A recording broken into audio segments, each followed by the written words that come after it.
Welcome back, folks. This is month 2 of the ICT mentorship. This is teaching 1 of 8 of the second month of 12. And we're going to be dealing specifically with growing small accounts without high risk. Now, before we start, obviously, we need to know what it is that we need to avoid.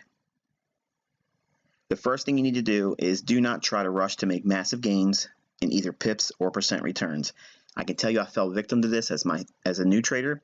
I went in thinking I can get rich really quick as a trader after I started seeing how fast profits can come. It kind of makes you think that it's like the lottery every single time you sit in front of your computer, and it's not the case. Okay, so as a new trader, the first thing you want to do is kind of suppress that desire to try to chase massive gains, and it's either in a total number of pips because it seems like it's a trophy thing to tout that on the internet or on forum or mediums like Twitter or Instagram and Facebook. It's not important how many pips you have, and it's not important how much money you make. It's the percent returns to actually make consistent wealth building, and don't chase high percentages. You don't even really need high percentages to build wealth. Do not open yourself to large risk in hopes of equally large returns or profits. It's not necessary for you to have very much risk on your trades to make a lot of money. That's rather myopic, and it's a misnomer for new traders when they come into this industry. They think they have to have a lot of money and they have to put a lot at risk to make money. Well, that's not true. And the only reason why they think that is because they're trying to make money quick, lots of money real quick. Do not assume taking small risk defined trades will not grow your account. This is one of the lessons it took a while for me to learn early on in my career. I thought I had to have a lot of risk on the trades, and otherwise I wouldn't see my account grow. And that's not entirely true. Once I understood the compound interest factor, it doesn't take much time at all for your money to grow. And it doesn't matter how much you start with. You can start on a shoestring budget, even as little as $100. $100 can grow exponentially over time if you submit to it. And now think, if everyone would start with $100, number one, you would never be broke if you made mistakes initially. Secondly, who says that you can't add more money to it once you become more confident? See, that's the part everyone jumps ahead. They want to take everything they're willing to risk and lose, but not really lose it, and they put it in their account, and they put it all on 1 or 2 trades, and hopefully they get a lottery win. You don't need to do that. You don't need to do that at all. You can actually define your trades with very low risk in terms of total equity, and then watch it compound over time. That's how you grow an account. Do not sacrifice trading equity for poor planning or lack thereof. Like I just mentioned in point number 3, it's very important that you understand that there is not a necessity for large risk to build wealth. You need to have consistent parameters that will allow you good risk models for each trade with well-defined low-risk parameters. The setups need to have well-defined risk, 2% ideally if you're a new trader, but no more than 2% on an average. You don't need to have any more risk than that to build wealth. What do you need to aim for? What specific things should you be focusing on going forward if you have a small account, and how to start building it up? Well, you need to determine how realistically you can anticipate a favorable reward to risk model. What does it look like? We're going to talk a little bit about that in this specific teaching. You're going to have to learn to respect the risk side of the trade setups more over the reward. So many times, and I did this too as a new trader, we don't think about losing money, because after all, we're always going to be right. The fact that we think about the profits solely, and we don't really concern ourselves or respect the fact that we could lose on every single trade.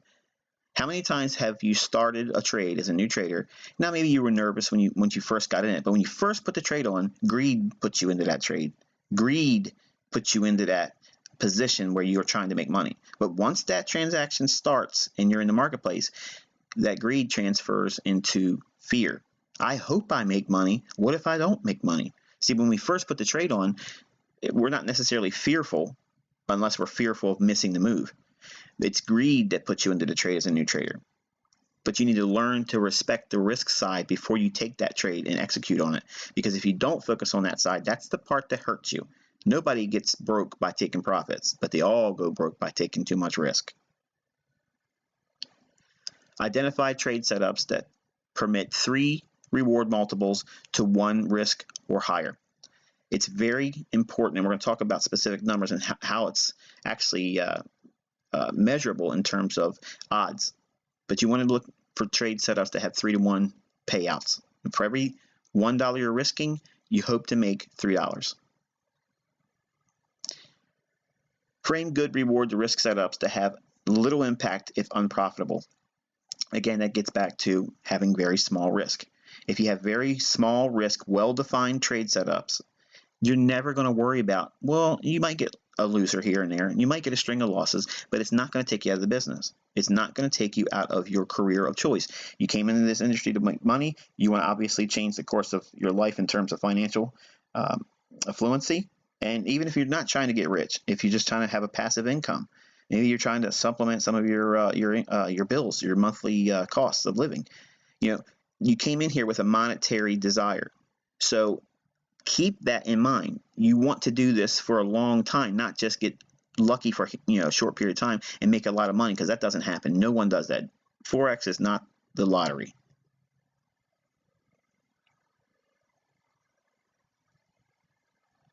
All right, the reality of reward to risk ratios. Okay, what will you need to see in performance for profitability? Now, everyone thinks they're going to never have a loss.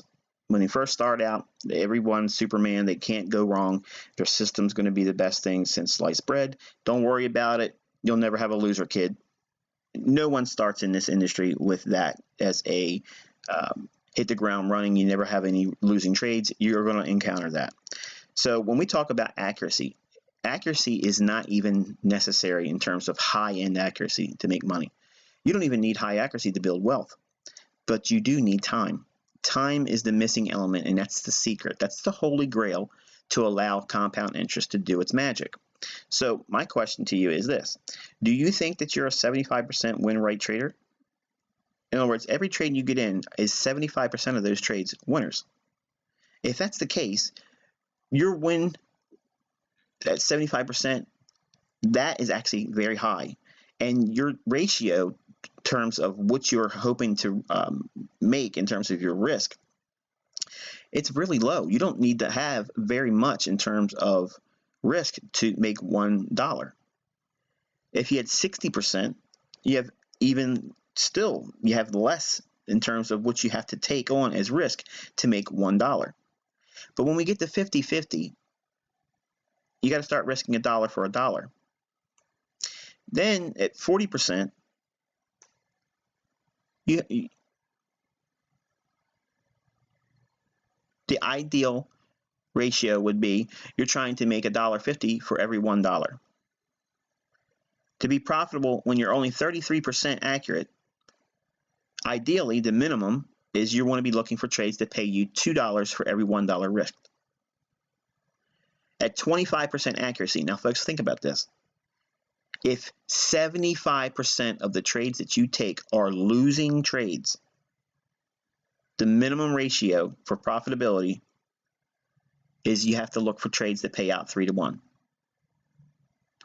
Now, think about this for a moment. If we look at the low end objective in terms of accuracy, that means 25% accurate.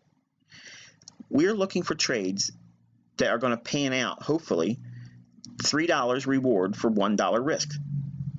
So if we have that scenario and we are able to take a trade and risk $1 and make $3 in return, we can be wrong 75% of the time and still be net profitable.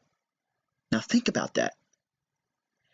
If you grow in your understanding of the things I'm teaching you, say you become profitable to the degree where half of your trades are profitable. That means the ability for you to find 3 to 1 trades more than doubles. It more than doubles. So that means your accuracy grows, but your reward to risk ratio, if it just stays 3 to 1, you're going to have more trades that pay out 3 to 1. Therefore, your equity is going to increase exponentially.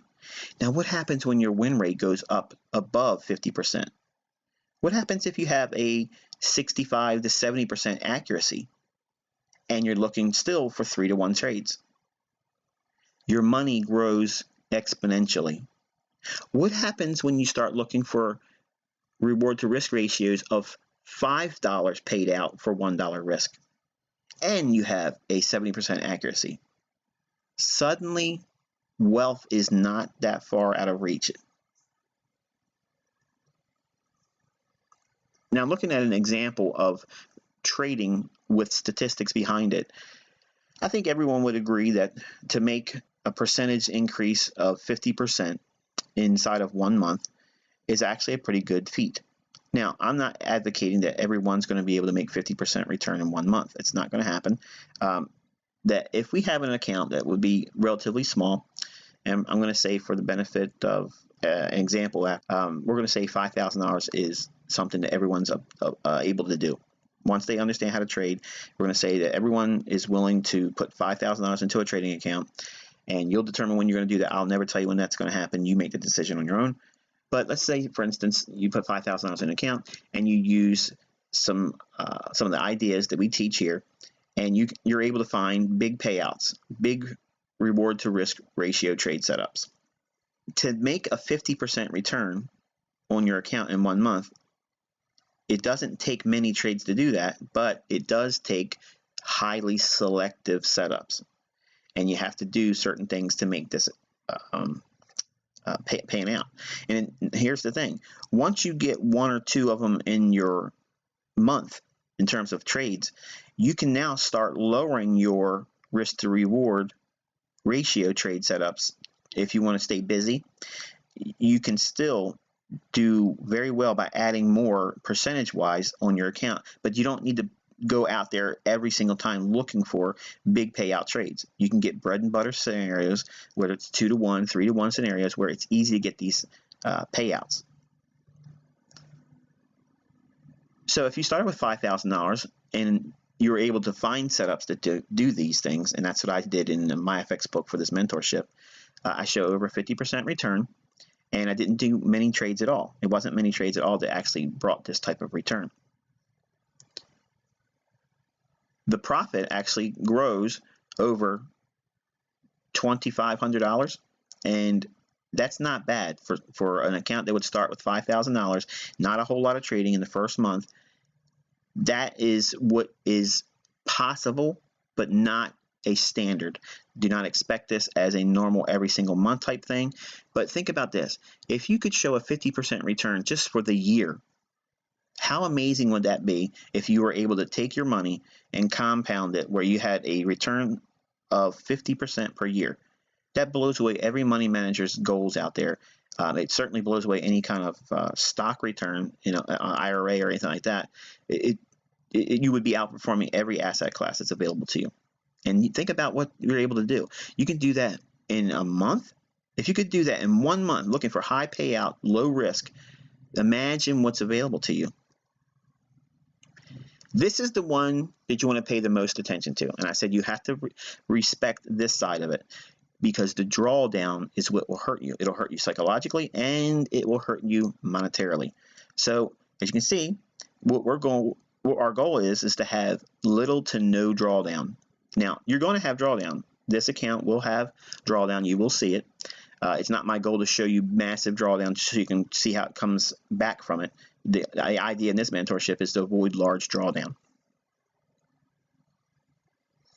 And obviously in 1 month, taking 10 trades, I tell everybody my average goal for the week is 50 to 75 pips a week. And you can see here the average win is 51.80 pips. And with 10 trades, a total haul of 518 pips for the month. And I think that's pretty consistent for what I'm able to do on a month-to-month basis. I don't try to do anything more than this. This is like my sweet spot for my performance, and I try not to do anything above this. Every time I try to do that, I get a King Kong feeling, and happened with King Kong at the end of the movie. He fell off the Empire State Building and didn't live too much longer after that. So I learned that lesson as well in my trading.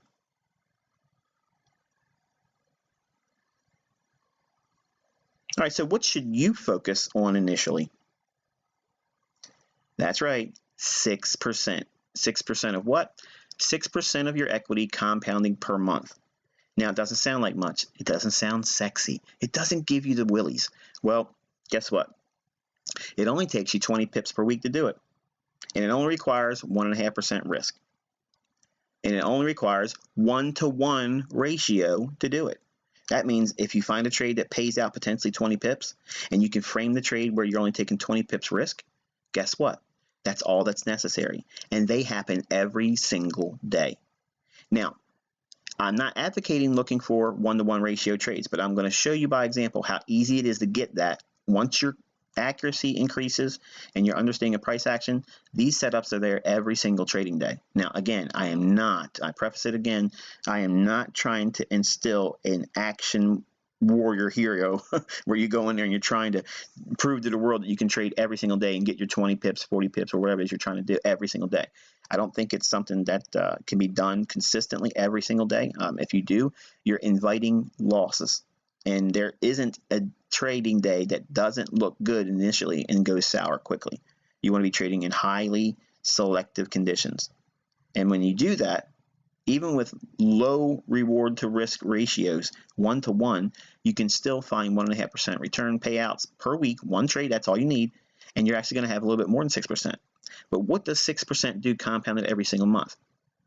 It doubles your money every single year, and I don't care what your equity size is that you start with. Now, account with $1,000, your risk per trade is going to be 1.5% or $15. That's it. You're only risking $15. Now, if you lost $15 and you had a $1,000 account, are you going to go home and take it out on your family? No, most people wouldn't do that. And if you would, then you're probably not meant for trading. So what you'd be risking is 20 pips from your entry price. And your profit would be taken at 20 pips for a 1.5% return. But here's the thing. It's easy to say this in number form, but how do we find it? Where do these setups occur? Well, the 6% per month setups, they form specifically, and the easiest ones to find are looking at your daily chart, and they make it easy to do.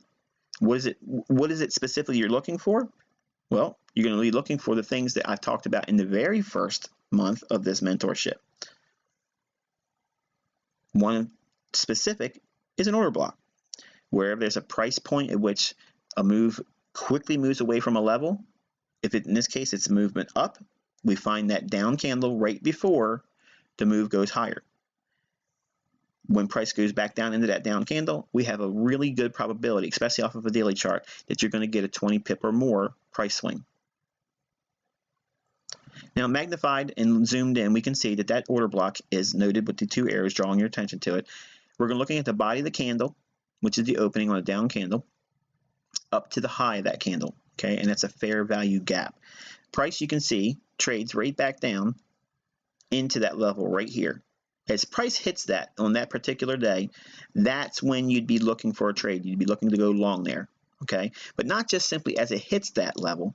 We're going to wait for something to give us confirmation.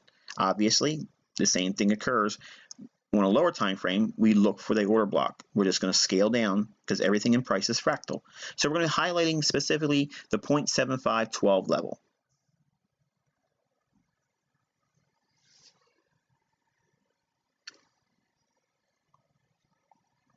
Okay, so we have a 1 hour chart.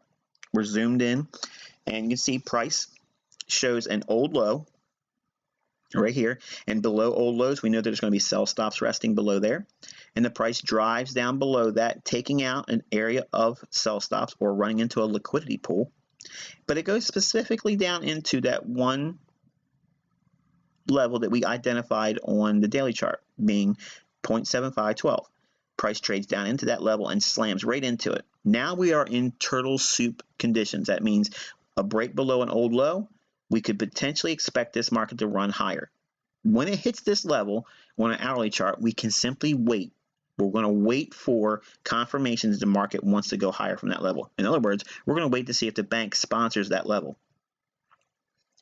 If they do, we already know by looking at what we've learned in the first month, there are buy stops above these equal highs. Right above here, there's equal highs. And I'm going to ask you before I show you again, where else would you expect buy stops above the marketplace to be residing in this chart? That's right there.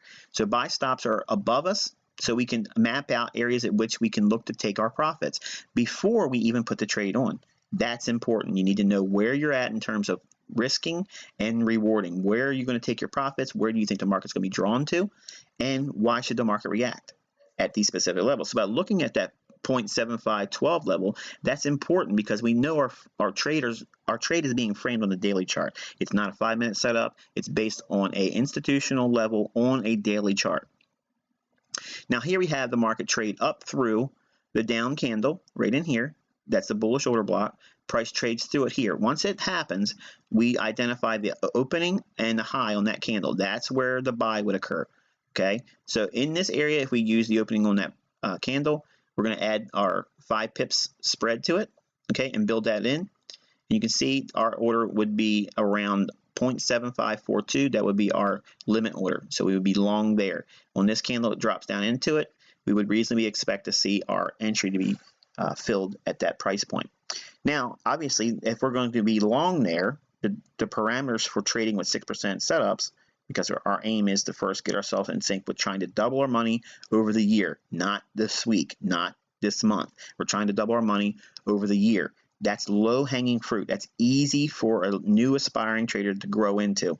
It doesn't give you the pip drunk mentality. You're not trying to force $1 million into your account right away. It's gradually adding affluency. So you're going to define your risk by saying, okay, I want to take a stop at 20 pips. Okay, and guess what that does? It puts your stop below the middle of that down candle. So you have a good risk model here, and also it's framing it really well because we don't want to see price go down below the midpoint of that down candle again. It's already shown a willingness to drop below here and take the stop. So it wants to obviously want to go higher. If it's going to go higher, it won't come back down below the middle of that down candle or bullish order block. So our stop's at 75.22, our entry is at 75.42. We have a 20 pip stop loss. And obviously, as soon as we get to this level here, we're already at 1-to-1. So at this point, we could be long here. Right here, we're already at, guess what, 1.5% profit. Now, once we get to 1.5% profit, does that mean we collapse the trade? We can. Absolutely, we can. That's a 1-to-1 gearing. And we would make our 1.5% return. And it's that quick, you're over. In a couple hours, you're done for the week. But what did we first start this trade with?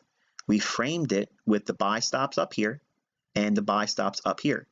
So when price goes to our first profit, we can start taking our risk and reducing it, taking some of it off.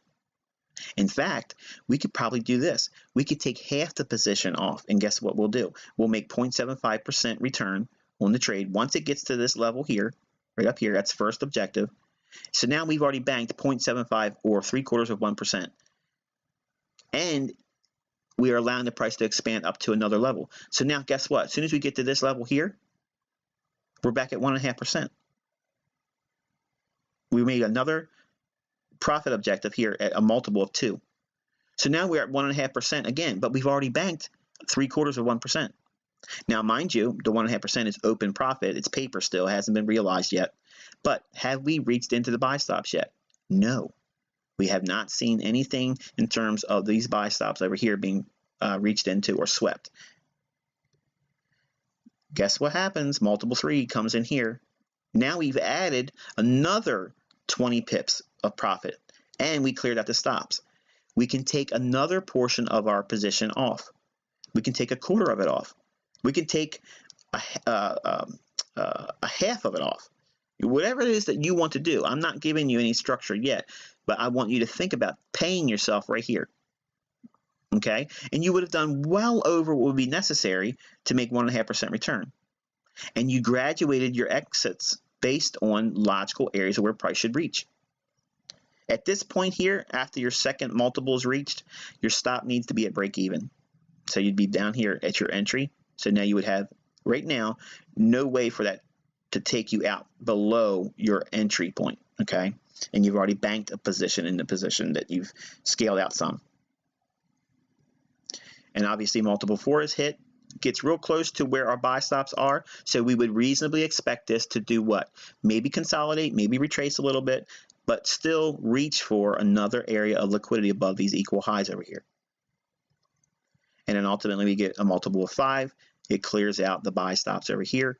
And guess what? I'll leave you to study this in terms of how many opportunities you could have done in terms of scaling if you would have kept, took off half the position at multiple of 1. In other words, if you made 20 pips, if you've taken half of it off and you let the remaining half run all the way up to get these stops, how much money would that be? How much percentage would that be? What would that do for your account? What if you took off 1/4 of it here at 20% and let the remaining balance run? What if you took off 3/4 of it off here and left 1/4 of the position on to run? All of these things are for your study, and it's important that you do this because I want you to think about what is available to you. This is only one setup framed on a daily chart, and it was aiming for what? Buy stops we've already identified. Those buy stops were reached into right there. Everything that was shown to you in month 1 was used here in an illustrative purpose. So now you can see how easy it is to get that 1.5% return a week, and you don't need to get it in the full shot where you get in and you get out, all full in, all full out in terms of entry and exit, full position on, full position off. You can graduate your position profits and scale them out, logical levels, and still allow your little bit of a portion of the position to pay out amazingly. Think about this. Let's say you took off half the position here. Okay, so you have 0.75 or 0.75%. So now here you got a 0.75 of 1% again, you have 1.5%. Here's 3% return just on the second half. Now think about that. You made 3.5% on the second half, plus 0.75 of 1%. So you're over 4%. Just in that trade with graduating it and just scaling it out. Now what if you did that every single week? Now how about this? What if you did it twice a week? What happens if you do it 3 times a week? How much does your money grow if you trade like this? Everything is organized. Everything is specifically designed. You only execute with one specific task in mind. You buy at specific levels. You sell at specific levels. You trail your stop only when specific levels are reached for. We're going to give you all of these things. But think about this. This is a 5-to-1 setup. This is what a one-shot, one-kill looks like. And it's framed on a daily level. It's going to give you institutional sponsorship. There should be a willingness to see price rally down here. Why? Because it's off of a daily order block.